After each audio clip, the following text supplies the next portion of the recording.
बिस्मिल्लाहिर्रहमानिर्रहीम।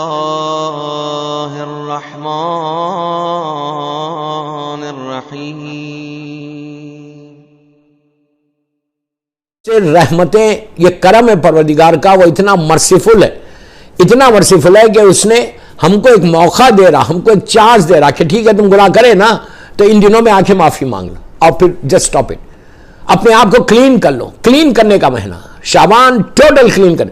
इसकी बरकतें देखे भी। मैं शहजादे कासिम के ऊपर आता हूं कि उनकी जिंदगी क्या है, तो पहले थोड़ा सी इसकी बरकतें बता दो कि पहली शाबान शहजादी ज़ैनब सलामुल्लाह अलैहा से महीने का आगाज हो रहा, बीबी का बरकतों से, रहमतों से ये महीने का आगाज मेरी शहजादी, जो बाप के लिए जीनत बनकर आई उस बीबी का, जो शरीकतुल हुसैन है, जो शरीक कार हुसैन, कि जिसकी वजह से करबला जिंदा रह गया।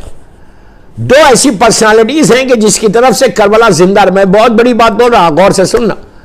मदीने से करबला तक मौला हुसैन का कंट्रीब्यूशन है, मदीने मुनव्वरा से करबला तक मौला हुसैन का कंट्रीब्यूशन है, करबला से कूफा, कूफे से शाम।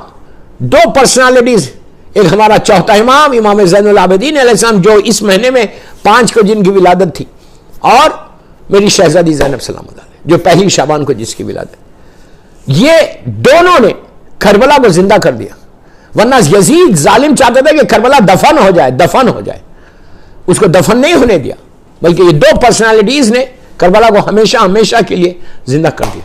और आज जो करबला जिंदा है वो ये दोनों पर्सनालिटीज की तरफ से जिंदा है। वादा अल्लाह का है, लेकिन जाहिरी तौर पे जो काम किया ये दोनों बीबी, एक मजलूम बीबी ने, एक चौथे इमाम ने। और फिर 3 शाबान सबको बताया, पूरी दुनिया को, कि मजलूम इमाम से मंसूब थी कि उस दिन शाबान का आगाज ही हुआ 3 शाबान का, कि मौला हुसैन दुनिया में आए, पहला कदम, पहला स्टेप रखा जमीन के ऊपर, हजारों साल पुराने मरीज को माफ कर दिया, जिंदगी दे दी उसको। आपने गौर किया? हजारों साल पुराना एक मरीज में वाक़या नहीं पड़ रहा, वाक़या आपका सुना हुआ है, मैं शहजादे कासिम पे जाना है मुझे। हजारों साल पुराने एक मरीज को, एक बीमार को, जिससे अल्लाह नाराज था, उसको अल्लाह से राजी करवा दिया, उसके ऊपर रहमत को नाज़िल कर दिया। आते ही आते मौला हुसैन ने रहमत को। तो अब आप सोचो, अगर मौला हुसैन ने फितरूस को जिंदगी दी, आपको नहीं दे सकते?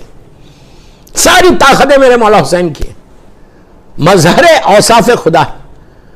तो सिर्फ ये डेट्स तो गुजर गई, पहली शाबान से डेट्स गुजर रहे, and we are just enjoying, एक दूसरे को मुबारकबाद दे रहे, बस काफी है नहीं। जैसे पहली शाबान में शहजादी ज़ैनब की तारीख थी, तो बीबी ज़ैनब की जिंदगी का वो सैक्रिफाइस को अपने पास लेना है, बीबी की जिंदगी का जो ईसार था वो अपने पास लेना है। कुछ नहीं किया, हमने मुबारकबाद दी 1.5 साल। यही प्रॉब्लम चल रहा कि दिन गुजर जा रहे, हमारे पास रहमत आ रही, लेकिन रहमत को लेना नहीं है, हम छोड़ दे रहे।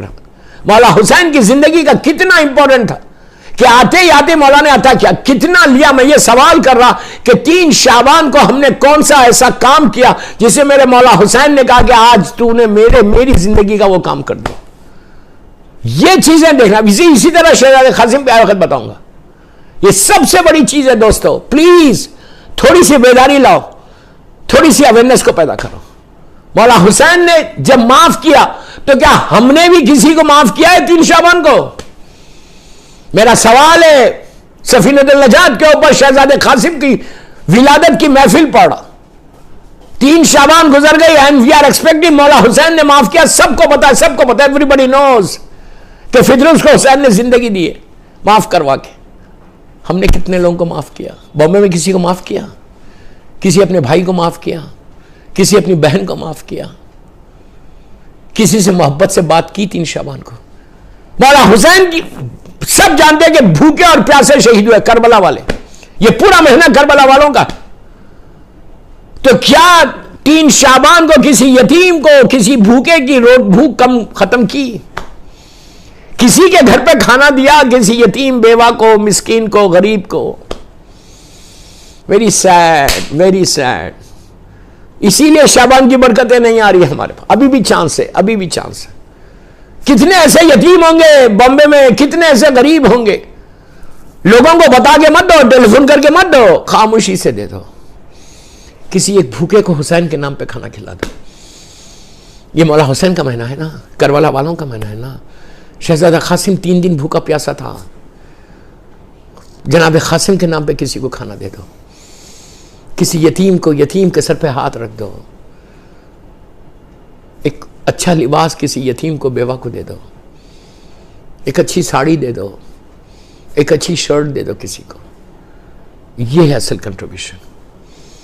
खाली बैठ के लाइटिंग लगा के, मैं लाइटिंग के खिलाफ नहीं हूं, बेहतरीन सेलिब्रेट करना, ग्रैंड ग्रैंड सेलिब्रेशन करो, घर को दुल्हन बना दो, फ्लावर से, लाइट्स, जो तुम कर सकते हो मौला हुसैन के लिए। करबला वालों की बर्थडे है तो ग्रैंड तरीके से सेलिब्रेट करो, ग्रैंड तरीके से, कि दुनिया को पता चले कि हमारे सैयद और सरदार की बर्थडे। शाबान हमारे सैयद और सरदार का महीना, करबला वालों का महीना।